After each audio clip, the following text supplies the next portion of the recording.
Çekya'da düzenlenen Genç Kadınlar Avrupa Boks Şampiyonası'nda ülkemizi ve ilimizi büyük bir gururla temsil eden milli sporcumuz Yoncagül Yılmaz, finalde İtalyan rakibini mağlup ederek Avrupa şampiyonu oldu.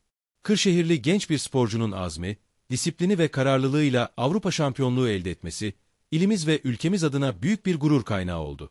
Bu büyük başarı, gençlerimize ilham veren örnek bir hikaye olarak tarihe geçti. Kırşehir Televizyonu olarak, milli sporcumuz Yoncagül Yılmaz'ı, değerli antrenörünü ve emeği geçen herkesi yürekten tebrik ediyor. Başarılarının devamını diliyoruz.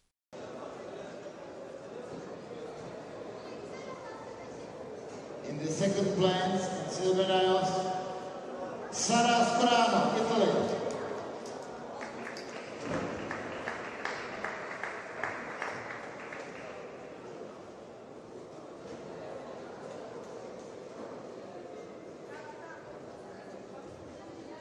And new European champion under 70 kilograms is Yoncagül Yılmaz, Turkey.